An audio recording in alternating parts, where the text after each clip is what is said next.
Mesdames, Messieurs, bonsoir. Bienvenue sur France 3 Champagne-Ardenne. Dans l'actualité de ce samedi, la polémique dans les Ardennes à Charleville-Mézières et à Sedan. L'agglomération a décidé de supprimer la collecte des déchets verts. 20 000 personnes sont concernées. Les explications dans un instant. Ils nous livrent leur témoignage. Ce samedi, c'est la journée mondiale des réfugiés. Notre région en accueille de plus en plus chaque année. L'une de nos équipes est allée à leur rencontre à Reims. C'est une première dans la région. Une équipe de foot-golf vient de voir le jour à Reims, un sport original qui fait ses débuts en France. Nous irons à la rencontre de cette équipe et l'actualité sportive sera présentée ce soir par Grégoire Schott. Leurs portes vous sont grandes ouvertes. Ce week-end se déroulent les journées du patrimoine de pays. Les propriétaires de bâtisses remarquables comme ce moulin vous accueillent jusque demain. Reportage à la fin de ce journal. C'est donc la polémique dans l'agglomération de Charleville-Mézières et Sedan. La collecte des déchets verts sera stoppée dans 10 jours maintenant. Les habitants des 9 communes qui bénéficient de ce service devront désormais se déplacer ou s'équiper d'un composteur. 20 000 personnes sont concernées. Une décision contre laquelle certains habitants et élus de l'opposition sont remontés. Voyez ce reportage de Bintou Sibidé et de Daniel Samusic. C'est l'un de ses derniers passages dans ce quartier. Dans moins de 2 semaines, ce camion n'effectuera plus la collecte des déchets verts, un service dont bénéficiaient les habitants depuis plusieurs années. Ça gêne beaucoup, parce que c'est quand même pratique de déposer ces déchets verts à l'entrée de sa porte et puis que ça soit ramassé sans problème. Donc on a toujours des déchets, que ce soit du jardin ou du taillage de haies, tout ça. Pendant la période, évidemment, pendant la période d'été. C'est dommage parce que c'est quand même un petit peu de propreté dans le village, le fait de ce ramassage. Ensuite, ça rend service à pas mal de personnes, âgées ou non. 20 000 personnes sur les 130 000 que compte l'agglomération Charleville-Mézières-Sedan sont concernées. Après les Mézières, le conseil municipal a voté une motion de protestation. Le maire s'insurge contre une décision prise sans concertation. Ce qui aurait été intéressant, c'est une concertation avec les maires concernés de l'ancienne commune d'agglo, de façon à continuer la collecte des déchets verts jusqu'au 1er novembre, de façon à ne pas bloquer les gens pour cette année. Et ensuite, on avait le temps de discuter pendant l'hiver. Raison d'équité et d'économie, répondent les élus de l'agglo. La fin de la collecte, c'est 371 000 € de dépenses en moins. Désormais, tous les riverains devront se rendre dans l'une des 9 déchetteries du territoire. On apporte quand même un certain nombre de solutions. Nous vendons au quart de leur prix des composteurs et nous apporterons un nouveau service aux personnes de plus de 75 ans ou handicapées. Les élus communistes et socialistes ont lancé une pétition contre cette mesure. Pour eux, d'autres solutions étaient possibles. Alors, on aurait pu aussi très bien l'élargir tout doucement, progressivement. Par rapport aux économies, je pense qu'il y a d'autres économies qu'on aurait pu faire, qui pourraient être faites du moins. Par exemple, un passage tous les 15 jours, toutes les 2 semaines. Je pense que là, on aurait pu réaliser des économies déjà dans un premier temps. Malgré la contestation, la communauté d'agglomération a très peu de chances de revenir sur sa décision. Les habitants n'auront d'autre choix que de changer leurs habitudes. Le terroriste présumé Sid Ahmed Glam clame son innocence. Le jeune homme vivait à Saint-Dizier, en Haute-Marne. Il est soupçonné d'avoir projeté un attentat terroriste contre une église à Villejuif en avril dernier. Il a affirmé au magistrat instructeur vendredi matin avoir empêché la commission d'un attentat. Par ailleurs, il nie toute implication dans le meurtre d'Aurélie Châtelain. Un important incendie s'est déclaré en début d'après-midi au centre d'enfouissement des déchets de Bennes-Noroy dans la Marne. Plus de 500 mètres carrés de déchets sont en feu.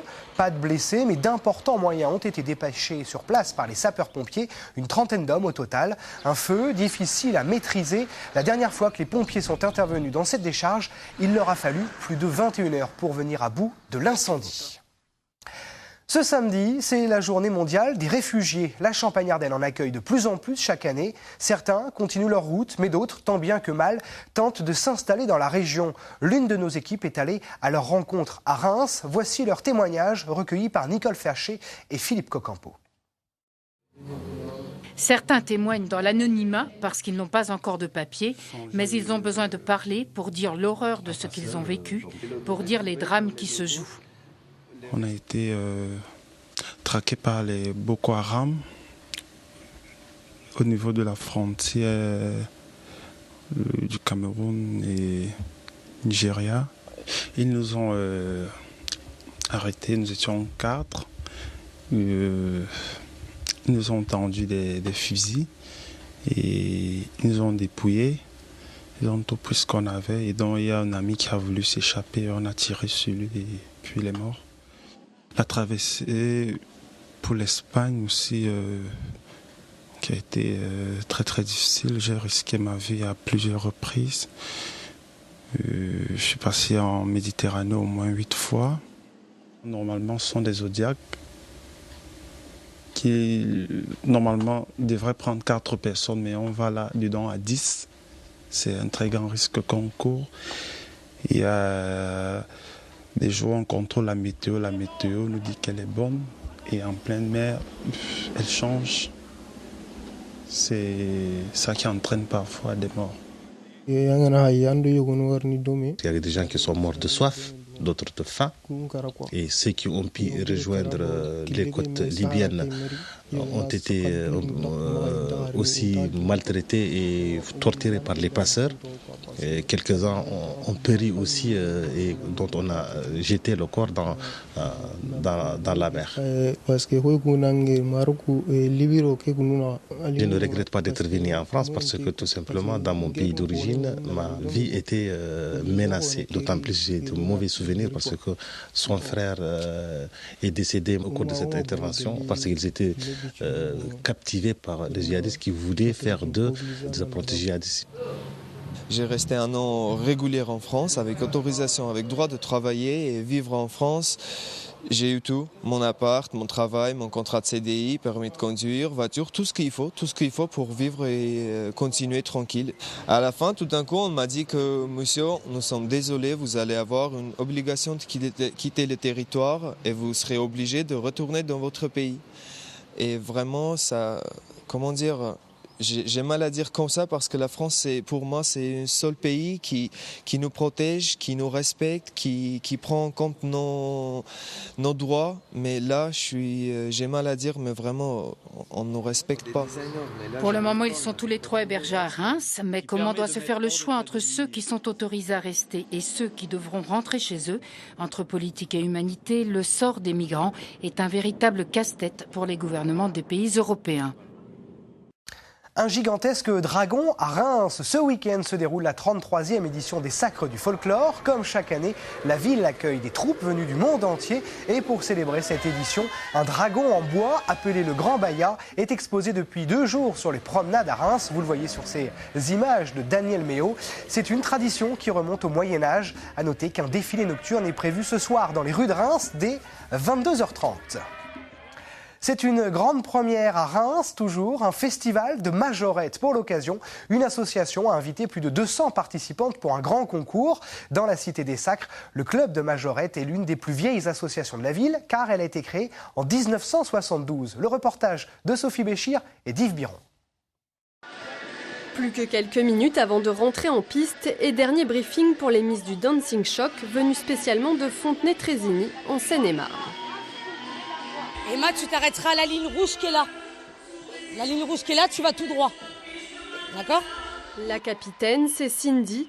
Déjà 20 ans qu'elle dirige les 35 majorettes du club créé par ses parents. Le festival de majorettes de Reims, elle l'a préparé avec ses danseuses sans relâche depuis plusieurs mois. Je suis très fière, il y a eu des lâchers, mais bon, ça arrive. Voilà, il fait chaud, mais non, très contente de mes filles. Dans une chorégraphie, chaque détail compte.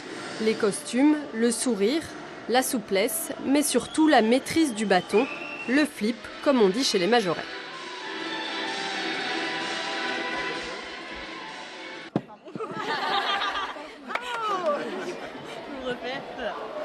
Alors comment vous faites en fait? Comment ça marche?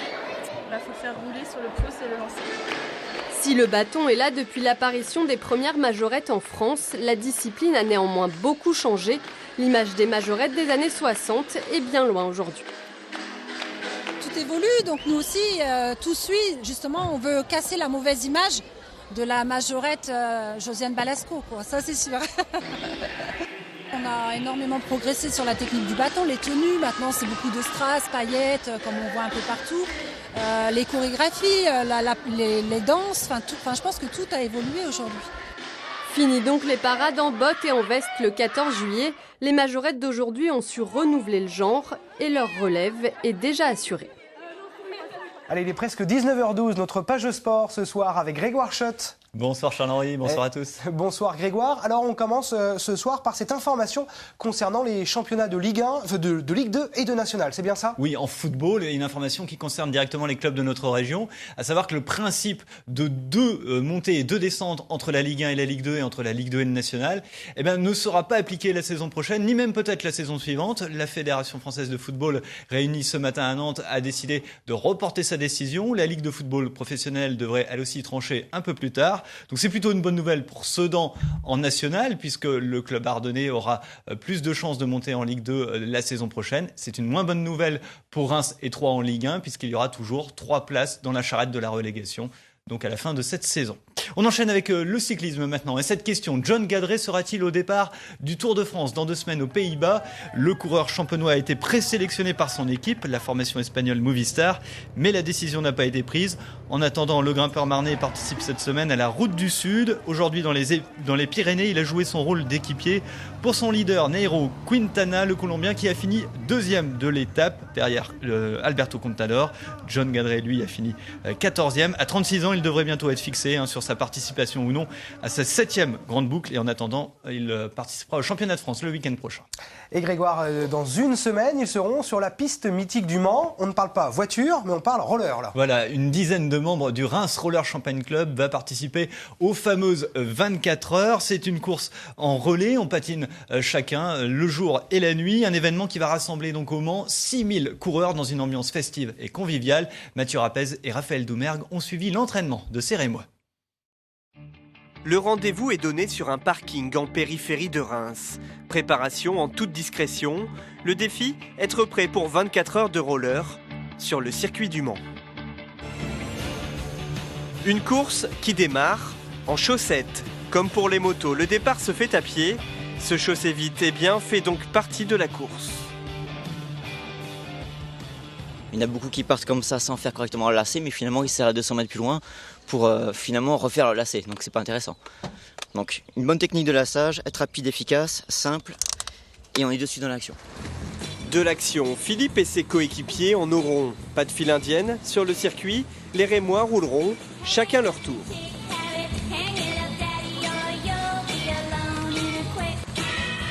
Et oui, c'est une course d'endurance. Les relais sont donc indispensables pour tenir la distance pendant 24 heures. Et c'est très physique pour la simple et bonne raison, c'est qu'on donne tout ce qu'on a sur 4,2 km. Donc ça paraît pas beaucoup, 4,2 km, mais quand on les donne vraiment à fond, c'est quand même assez physique. Ouais. Surtout la montée. Au début, les premiers tours, ça va, mais quand on a passé déjà la nuit et qu'on arrive sur les dernières heures, la montée est très dure. Des pointes à 40 km/h, environ 12 minutes au tour, le roller est un sport qui s'apprend aussi sale. Car pour tenir sur ses jambes sur une piste automobile, la technique peut être un précieux allié. On peut sortir de mauvais pas justement si on a un déséquilibre, en étant rapide au niveau des pieds, en étant agile. Quand des fois on a une jointure au sol qui est mal faite, ça peut arriver, ça peut créer un déséquilibre. Si on a un jeu de jambes qui est assez efficace, on arrive à vite à se sortir de ça. Ces patins courts sont idéales pour le slalom, mais sur le circuit, il faudra utiliser une paire plus encombrante. Petite comparaison. Arrivé à une certaine vitesse avec ceci, on va avoir le patin qui va se mettre à trembler parce que il aura un maximum de vitesse. Celui-ci, on pourra pousser plus en vitesse. Tout ce qui est descente, tout ça, on sera plus stable, donc on pourra pousser davantage, plus loin limite. 400 € pour les paires haut de gamme, le prix de la vitesse et du confort. Mais pour rouler dans l'équipe rémoise, pas besoin d'un expert. Céline a démarré en club il y a 3 ans et Le Mans, elle connaît déjà. La sensation de pouvoir rouler librement sur une piste de voiture, c'est assez sensationnel. Et puis oui, on se sent voler quoi. Enfin, la descente, elle est super, on peut tout lâcher, c'est super sympa. C'est vrai, pas besoin de rouler à 300 km/h pour s'éclater sur le fameux circuit Bugatti. Les mains dans le dos, la petite troupe est prête pour sa rando de 24 heures. Il y a une pensée pour Anthony qui s'est malheureusement fracturé la clavicule lors de cet entraînement et qui se retrouve donc privé de ses 24 heures. Oui, on lui souhaite un bon rétablissement. Et puis Grégoire, vous êtes allé à la rencontre de la toute première équipe de foot-golf dans la région. Oui, car c'est un sport qui existe depuis seulement 6 ans et qui vient donc de faire son apparition en Champagne-Ardenne grâce au Reims Champagne Foot-Golf qui a pris ses quartiers sur le green de Besanne. L'occasion d'en savoir un peu plus sur cette nouvelle discipline. Les images sont signées Yves-Olivier Hébé. Un ballon rond sur un terrain de golf. Ici, ce n'est pas incompatible. Tous les vendredis, les footgolfeurs investissent le green de Besanne. L'objectif est simple, atteindre les différents trous en un minimum de coups. Pas si évident. Savoir taper dans la balle, ça aide, mais bon, après, on a l'habitude de jouer sur des terrains plats. Ça n'a rien à voir avec là, c'est vallonné, c'est particulier. Il faut savoir jouer avec le décor, quoi. Avec le décor, avec l'environnement, voilà. Comme Mathieu, la plupart des joueurs ont déjà usé leurs crampons sur les terrains de foot. Mais d'autres n'ont pas cette expérience et se défendent plutôt bien. Car le foot-golf reste un sport accessible à tous, sans grandes contraintes techniques et qui offre rapidement du plaisir aux débutants. C'est quoi qui vous plaît dans le foot-golf ? Moi qui à l'origine n'est pas du tout foot, qui fait du handball, c'est le mélange de golf et de foot, c'est appréciable.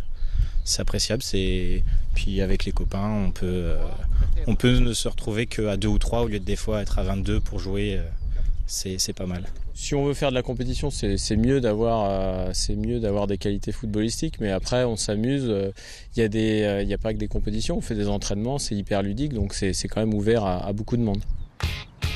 Créé cette année, le Reims Champagne Foot Golf compte une 40aine de membres. Des pratiquants qui doivent encore se faire une place dans l'univers très codifié des golfeurs. Cela passe par un style à la fois chic et détendu, un brin décalé. C'est une tenue qui se reproche plus du golf. On essaye d'avoir un peu un standing parce que on a un peu pas encore accepté des terrains de golf, donc essayer de fondre par la masse, on va dire. C'est ça, faut quand même se faire accepter encore par les golfeurs. C'est ça. Faut faire l'effort.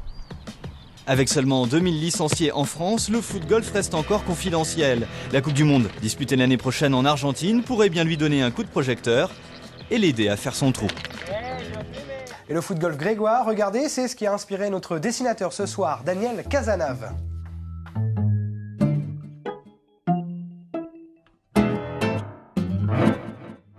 Merci Grégoire et à on vous bientôt. attend vendredi prochain. À bientôt Grégoire. À bientôt. C'est un moulin qui vous ouvre ses portes tout ce week-end. La région célèbre le patrimoine de pays, l'occasion de découvrir des bâtisses rarement ouvertes au public. Sophie Dumais et Xavier Kless. Ici, depuis le XIIIe siècle, la roue tourne. Lorsqu'Alain a racheté cette bâtisse en 2003, il a dû remplacer l'axe central en bois de la roue par un tube en acier. Plus de 300 heures de travail ont été nécessaires pour faire redémarrer le moulin et pour que sa roue tourne enfin rond. Ancien outilleur dans l'aviation, autant dire qu'Alain aime la précision.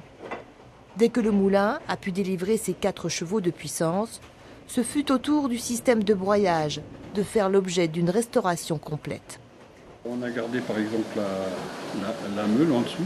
Ça c'est une meule qu'on a rapportée. Sinon on a gardé les charpentes. Et les mécanismes, on s'est arrangé. Certains, c'est de la récupération. Les courroies, pareil, de la récupération. On a acheté ce qui nous manquait. Et puis voilà, ça tourne. Ça patine un petit peu, mais bon, on l'aide un petit peu. Avant de broyer des cerneaux de noix pour faire de l'huile, de ce moulin sortait de la farine. Et cela depuis le XIIIe siècle pour les origines connues. Selon son propriétaire, ce moulin à eau, à l'architecture champenoise, tournait depuis plus longtemps encore. Nous, notre but, c'est de faire revivre, c'est de préserver le patrimoine, la journée du patrimoine. C'est de faire revivre le patrimoine à Saint-Amand, le patrimoine. Et c'est surtout de refaire revivre ce moulin. Le but n'est pas de fabriquer. On va dire, on est content de fabriquer un peu d'huile, c'est sympa, mais c'est plus une conséquence qu'un objectif. L'autre passion d'Alain, c'est sa roseraie. Une invitation au voyage exprimée par les différentes senteurs de ce jardin extraordinaire, ouvert tous les jours. Comme chaque week-end, notre page consacrée au centenaire de la Première Guerre mondiale. Ce soir, l'histoire du viaduc de Dannemarie en Alsace. Un ouvrage stratégique, 4 fois détruit, 4 fois reconstruit. Le récit d'Anne de Chalandard.